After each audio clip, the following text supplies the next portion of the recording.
नमस्कार दोस्तों, हमने षड बल के अंदर स्थान बल को जाना था। अब जानेंगे हम दृष्टि बल को। तो दृष्टि बल जानने के लिए हमें क्या क्या चीज़ का देखना जरूरी है।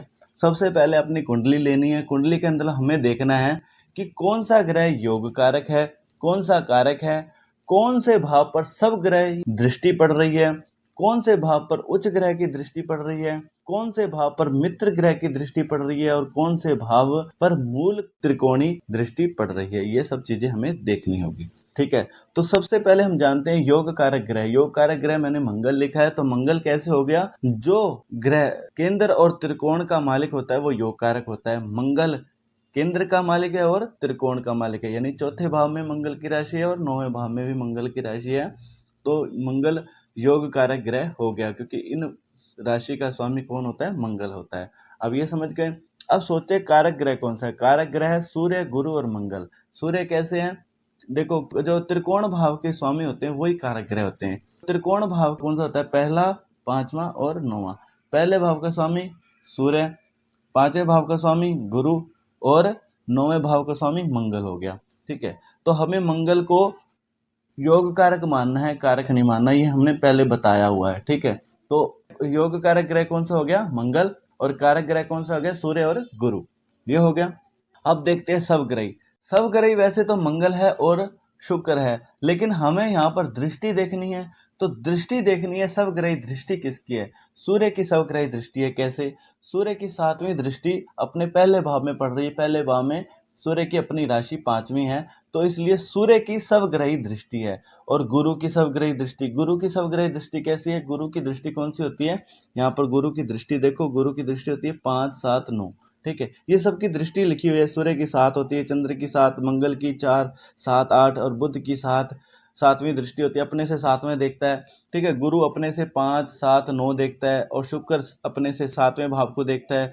शनि अपने से तीसरे भाव को देखता है, अपने से सातवें भाव को देखता है, अपने से 10वें भाव को देखता है।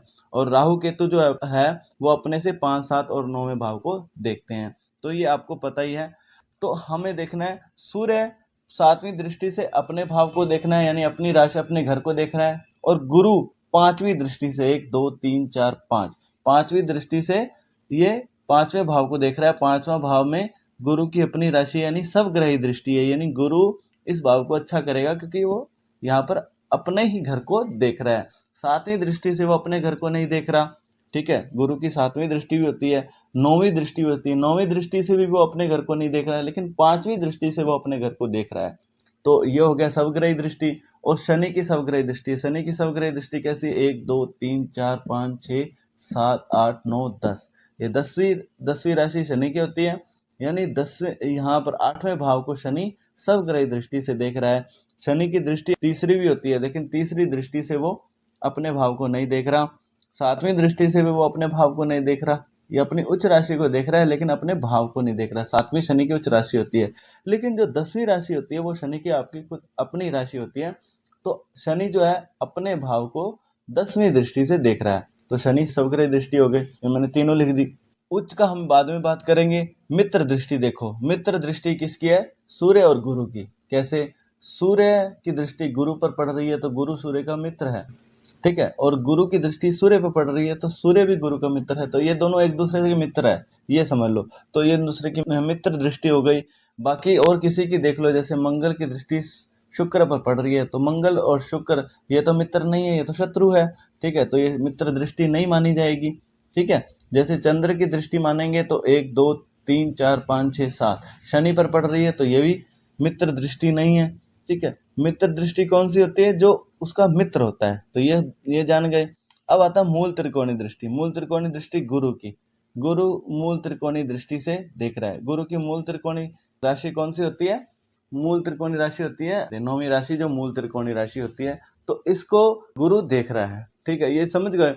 अब उच्च की बात करते हैं। देखो, उच्च दृष्टि जानने के लिए हमें देखना पड़ेगा। देखो, अब ये देख लो, शनि है, शनि नीच राशि में बैठा है, लेकिन इसकी उच्च राशि पर दृष्टि है। तो क्या शनि यहाँ पर लाभ पहुंचा पाएगा?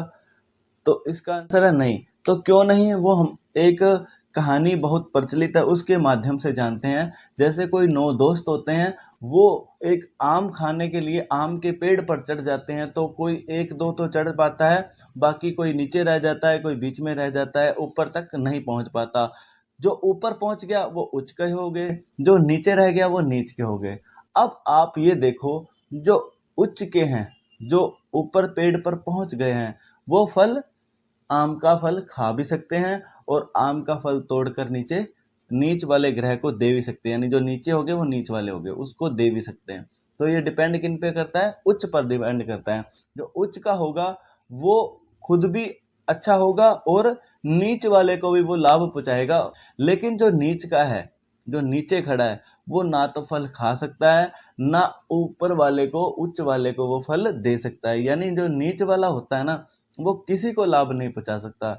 यहाँ पर जो शनि नीच का है, तो ये इसको लाभ नहीं पहुंचा पाएगा, अपनी उच्च राशि को लाभ नहीं पहुंचाएगा। अगर शनि यहाँ पर आता, यानी शनि उच्च का होता, तो इसको लाभ वो जरूर पहुंचा सकता था। लेकिन नीच का होकर कोई भी ग्रह अपनी उच्च राशि को लाभ नहीं पहुंचा सकता। इसलिए इस कुंडली में उच्च की दृष्टि तो है, लेकिन उच्च की दृष्टि का कोई लाभ नहीं होता। उच्च का ग्रह होना चाहिए, यहाँ पर उच्च का ग्रह होना चाहिए। अगर उच्च का ग्रह होगा तो ही वो अपने वो भाव को लाभ पहुंचा पाएगा। अपनी नीच राशि को भी वो उच्च का ग्रह लाभ पहुंचा देता है, लेकिन कोई नीच का होता है ना, वो अपनी उच्च राशि को लाभ नहीं पहुंचाता। तो ये समझ गए कौन सा योग कारक, कौन सा कारक, सब ग्रह, सारा कुछ हम समझ गए। अब हम फलादेश करते हैं। तो फलादेश कैसे करते हैं? देखो, कोई भी एक भाव ले लेते हैं। जैसे पहला भाव ले लिया हमने, तो पहला भाव किसका है? सूर्य का घर है। सूर्य के घर में कौन बैठा है? गुरु बैठा है। ये तो वैसे ही लाभ पहुंचाएगा, लेकिन यहाँ पर दृष्टि देखनी है हमें। अब हमें देखना है इस पर दृष्टि किसकी पड़ रही है। एंटी क्लॉकवाइज में 1 2 3 4 5 6 7, तो 7वीं दृष्टि सूर्य की पड़ रही है। 7वीं दृष्टि पहले भाव में सूर्य की पड़ रही है। तो ये भाव किसका है? सूर्य का भाव है। तो सूर्य यहाँ पर लाभ ही पहुंचाएगा, क्योंकि सूर्य की सब ग्रह दृष्टि आ गई। यहाँ पर सब ग्रह दृष्टि आने के कारण इस भाव को भी लाभ पहुंचाएगा। और सूर्य गुरु का मित्र भी है, तो यह गुरु भी अच्छा हो जाएगा और ये भाव भी अच्छा हो जाएगा। और गुरु जहाँ पर बैठा है तो वो तो अच्छा है ही। तो ठीक है, इस भाव को अच्छा फल मिलेगा, यानी व्यक्ति शारीरिक रूप से अच्छा होगा। और सूर्य की उसके अंदर, सूर्य की जैसे मान लो छवि है, वैसी छवि उसके अंदर दिखेगी। और जैसा रंग रूप आकार सूर्य और गुरु ग्रह से प्रभावित होगा, यानी वो अच्छा होगा। ये समझ गए। अब समझते, जैसे मान लो 7वें भाव का हमें फलादेश करना है, तो 7वें भाव का फलादेश कैसे करेंगे? आप देखेंगे कि 11वीं राशि है, यानी ये घर किसका है? शनि का घर है। शनि के घर में कौन बैठा है? सूर्य बैठा है। तो आपको पता है, शनि के घर में अगर सूर्य बैठ जाए तो सूर्य तो यहाँ पर नुकसान ही पहुंचाएगा, क्योंकि सूर्य शनि का शत्रु है। ठीक है, सूर्य यहाँ पर आया है शनि के घर को नुकसान पहुंचाने के लिए।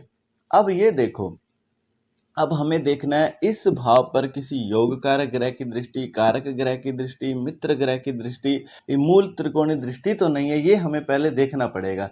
जैसे देखो, यहाँ पर मंगल की चौथी दृष्टि पड़ रही है, 1 2 3 4। मंगल तो हमेशा जहाँ कहीं पर मंगल की दृष्टि पड़ती है वो तनाव पैदा करता है। बस शर्त यह है वो मंगल की अपनी राशि ना हो, मंगल का यानी अपना घर ना हो, या मंगल का मित्र ना हो, ये सब देखनी पड़ती है। ठीक है, लेकिन मंगल सूर्य का मित्र भी है, लेकिन मंगल इस भाव को तो नुकसान पहुंचा सकता है ना। ये तो शनि का घर है, तो शनि का घर में मंगल नुकसान पहुंचा सकता है, लेकिन नहीं पहुंचाएगा। क्यों नहीं पहुंचाएगा? क्योंकि मंगल जो है वो योग कारक ग्रह है। योग कारक ग्रह की जहां पर दृष्टि पड़ जाती है, उस भाव को वो अच्छा करते हैं। और गुरु की दृष्टि भी यहाँ पड़ रही है, तो गुरु देखो यहाँ पर नुकसान पहुंचाएगा या नहीं पहुंचाएगा?